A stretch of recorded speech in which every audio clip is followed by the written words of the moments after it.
Hello and welcome to the next video of my LPL 2024 preview series. We're going to cover Rare Atom, a team that definitely is projected to be towards the bottom of the standings. It's a young roster that has a lot of question marks, a lot of players trying to redeem themselves. It's well, it's just Rare Atom, the Rare Atom we've seen the last couple of years. So in 2021, their debut season after being Vici Gaming, they did well, 21-11. However, the next 2 years, not so good. So in 2022, 12-20, and last year in 2023, 9 wins, 23 losses. They were getting blown out. Now this roster has been essentially swapped out in 3 of the 5 roles. Well, it actually has, and really, if you think back to last year and how it started, 4 out of 5 roles have been swapped out. So who left? Lan in the jungle, gone. Balan, gone. Feather, gone. Balan and Feather being supports. Mole and Strive from mid lane, both out. In terms of who they've brought in, Nayu in the jungle, Vikla from FlyQuest into mid lane, and Asum into, well, no, not, geez, Asum was already there. Shausi from CFO Flying Oyster in the PCS, as well as Zora, who has returned from a Year with Anyone's Legend in the LPL. They also have Uniboy in there, somebody who we kind of forgot about. He played for PSG at MSI and then was dropped by the club, and joined Rare Atom in the LDL. So a player to note in the LDL squad. And then as far as the coach, it's a new coach. So top lane, you have Zhao, 20 years old, debut last year, his rookie year. 75 games, 2-1 KDA, 8-1 CS per minute, 51-4 KP, 21.8 gold share, 453 damage per minute, which was 22.6% of damage. 12 champions played. The standard, Jax, Renekton, and K'Sante accounting for 59% of his games. Very standard set of stats here. Zhao, when you watch my top lane prospects video, no, sorry, not the prospects video, the rookie video, you'll see that not many people really stood out. Now, YSKM looked good. Invincible statistically was stronger than he looked. But Zhao had some bright spots on LGD and in spring. Now, when he went to Rare Atom, I thought he wasn't quite as good as he was with LGD, which is really weird to say. But both teams kind of stink, and that was a 3-way trade between Rare Atom, and LGD in terms of top laners. But nevertheless, we'll see if he can take the next step, right? This is his sophomore year, and I think he has potential to do so. I think he's I mean, those bright spots were bright. Like, he really dominated lane at times, and there is no pressure on him in the top lane. You could argue there probably should be, but at the same time, Rare Atom, who knows how much money they have to actually get some LDL talent in there. Yu is the backup. 76 games, 2-2 KDA, 7.5 CS per minute, 52.8 KP, 20.9 gold share, 463 damage per minute, 14 champions played. He's not going to be starting anytime soon. In the jungle, you have Nayu. We don't know his age. The average age of this roster is actually 21 years old, if Shausi is the projected starter. Nayu, so yesterday, you watched me talk about OMG's jungler Zhao Feng and how he was the backup top esports LDL jungler. He was the backup to Nayu, who looked very good. A carry-oriented jungler that was dominant. They fought around him. Like, he was involved. 101 games played, 4.7 KDA, 6 CS per minute, 75.9 KP, which is insane. So high CS, high involvement. 20% of the team's gold, pretty much. 426 damage per minute. 18 champions played. Wukong, Vi, Talia, his 3 most played. They account for 44% of his games. Some of these stats for him are tainted by Demacia Cup, but even then, excellent player in the LDL last year. Reminiscent of Hang last year for me. When he came into Team Wii, a lot of hype, and he looked very good. Like, Hang was one of the better rookie junglers last year in LOL Esports. But Wii was not very good.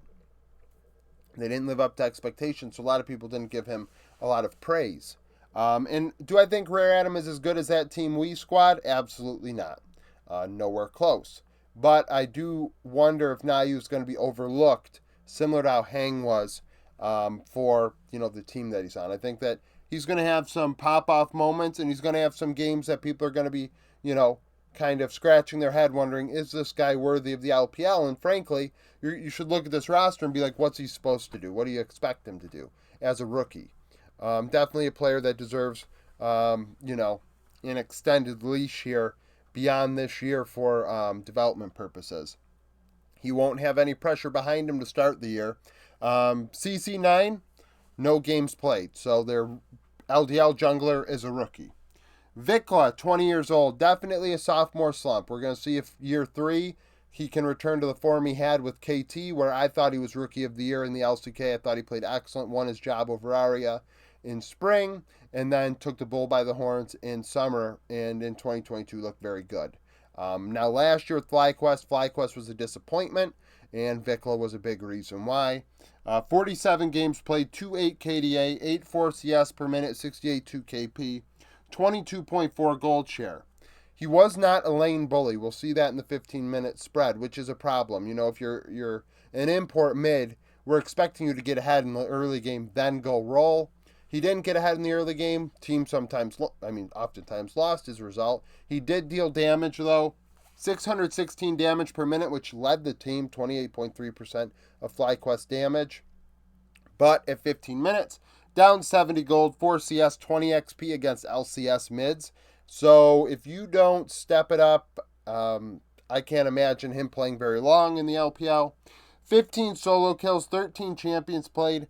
Jace, Azir, and Silas accounting for 38% of the games. All of them he played 6 times.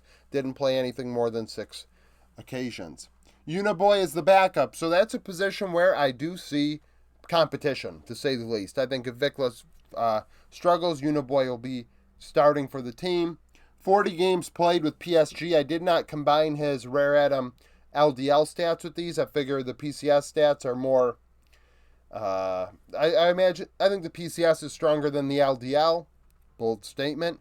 I imagine actually some people might even question that. But I think that the PCS is probably stronger than the LDL. So 40 games played, 5 KDA, 8.4 CS per minute, 64.4 KP, 21.7 gold share, 542 damage per minute, which is 23.8% of PSG's damage. Keep in mind as well, 9 of the 40 games were at MSI. So that's also definitely stronger than the LDL. Now, not great numbers for the PCS. I'm just saying he should put pressure on Vikla, but at the same time, I do not expect him to be much better. Definitely an underwhelming player last year. On average, in the PCS, up 40 gold, down 2 CS, 35 XP, 9 solo kills, 12 champions played. In 80 carry, we have Asum. Asum was a player that I thought was really good in LGD's roster in 2022. Last year, left a little bit on the table.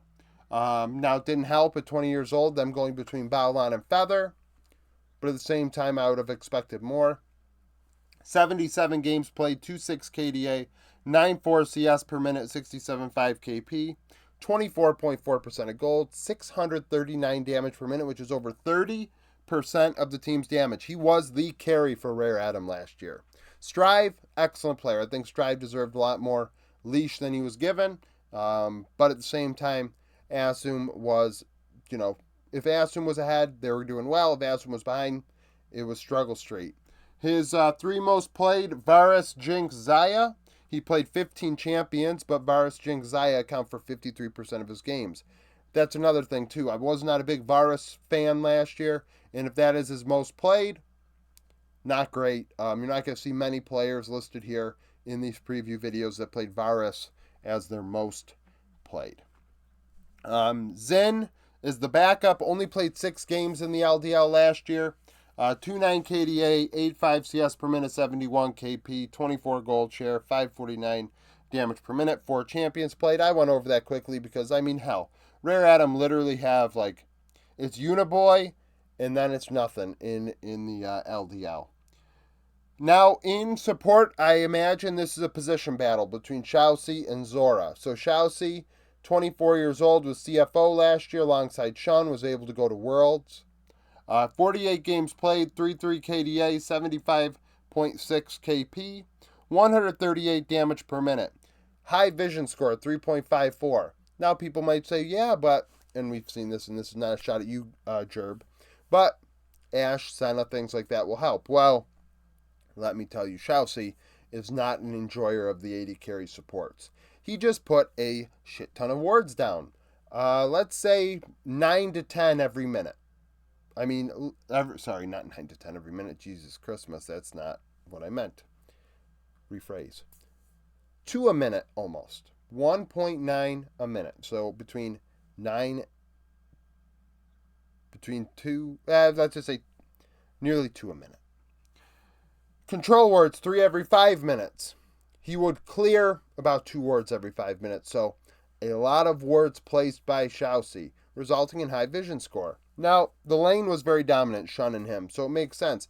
He would push the lane in, go get vision. He only played 7 champions last year, though, which isn't a lot, of course. And then Rel, Alistar, Nautilus were his most played. There was no 80 carry supports in there. It was all facilitator tanks. It was nothing else, and those accounted for 2/3 of his games. Alongside him is going to be Zora. So will Zora take the job? We'll see at 20 years old with anyone's legend last year. 39 games played, 2.3 KDA, 71.6 KP, 127 damage per minute. 12 champions played. I could see it going either way. All I know is this is very reminiscent of how they played it last year with a veteran and a rookie, and see what happens. Zora's not a rookie, but it's essentially the same thing. Asum's almost being set up to fail. So Shin and Xin, so I should have said Shin for 80 carry and Xin for support. 20 games played with LDL, so rare atom period. 2.8 KDA, 68 KP, 121 damage per minute, 9 champions played. So this LDL roster, very underwhelming. Coach's shine was with DRX when they won Worlds.